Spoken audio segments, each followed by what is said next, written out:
Hey guys, Jake here as always, and I welcome you in the new video from History of One Game. And before we will start talking about our today's guest, I'll remind you that we will give away free random Steam game case in our video. So our today's guest is from the modest Swedish studio Toadman Interactive, which somehow impressively introduced Immortal Unchained, which on the announcement was remembered exclusively as Dark Souls with the guns. A year has passed and the project went as quietly to the shelves. We are starting to whether the fans of the Souls, and indeed at least somebody should sit down for the game. It's amazing that Dark Souls with the guns had to wait for so long. Many followers and the clones of the hardcore series from the software blindly took the combat system, in which the hero exhales out the 3 swings and 1 roll, but didn't really think how the creation of Hideki Miyazaki caught the players around the world. Toadman Interactive, to their credit, tried to understand the magic of the Souls, but somehow didn't think that they messed any good game. In the far distant future, the primitive race seized power in 9 known worlds. They ruled out with an iron hand, didn't disdain salvary, but they lifted mankind to unperceptible heights. The Golden Age came.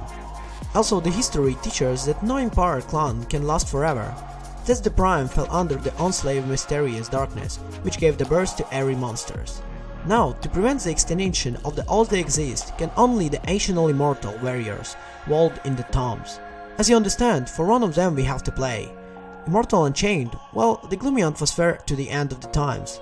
All the worlds connected by as a mysterious monolith are in this line and are populated by the monsters and the rare madmen. At the same time, in various parts of the world and in the description of the objects, there are enough pieces of mythology makes up the general picture. Immortal Unchained draws the really interesting, fantastic, encouraging, but it can be presented to the players. The first impression is extremely important to the point of any game, and here everything is bad. You spend the first hour in dull grey rooms, empty boring rooms without a single remarkable detail, even containers with the things gravitate the background. These interiors are so monotone. We'll get in the monolith and go on to the epic journey through the paradise of the 9 worlds. We'll turn around, yes? No. For the study, only 3 of them are available. The snow-converted Arden, Tropical Verdun, and the abandoned capital of Prime's Apexion.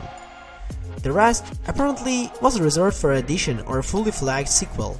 There are portals there, but they will remain closed. And the worlds that have fallen into the game now don't please the eyes. Everywhere there is a monotony and a boredom of the different shades, whether it's greenish forest or the violet glow of futuristic fortress. There is not a single landscape from which the spirit would capture, and the technical performance leaves much bad desire. At the same time, in some location, performance sags considerably, especially in the rainy Epsicon, regardless of the graphic settings. On the other hand, the architecture of the level is well thought out. Different areas are completely connected to each other, the cuts are woven neatly and to the place. At the times you can find cleverly hidden lunatops that will allow you to bypass the danger. Obelisks playing the role of the safe island, where you can improve character and change equipment, are arranged exactly to the same side of each of them exhausted players is revealed. In Immortal Unchained, danger lurks in every corner. The whole environment is against you. Stumbled and fell, return to the obelisk. Missed received an automatic cue in the face, return to the obelisk. Of course, all defeated enemies are reborn, and the accumulated experience remains in the same place, are in dangerous deaths. And you'll have only one attempt to return it. Melee weapons are there, but the emphasis is on gunfire. Swords and axes rather an extremely measure, well, or wait to finish the enemy and save a few bullets. In general, in the course go pistols, shotguns, rifles, and the like, this. True, there are shootings by the strange rules. It would seem to be classic third-person shooter with the rolls, but there are many that are like this. First, the life doesn't seem like a honey, the enemies are incredibly hardy, and the simplest zombie can withstand the several bursts of the machine gun into the head, even several rockets. Secondly, you are perplexed by the distance of the shooting. 10 to 20 meters, seriously? This is a joke. Honestly, this parameter can be increased by a characteristic. It is fixed for each weapon type, and it looks very strange. You see how bullets falls into the enemy, but it costs at least a millimeter further than it's laid. The shell simply bounces off the enemy carcass without causing any damage.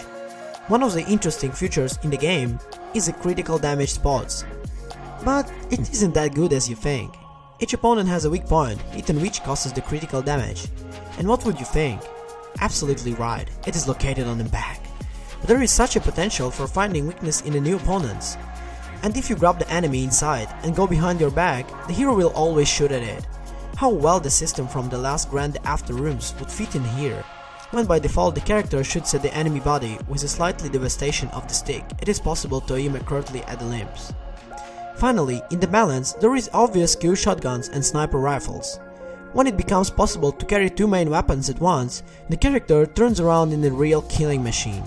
Of course, the hero dies still very quickly from the one side, but machine guns and submachine guns lose override to above the pair.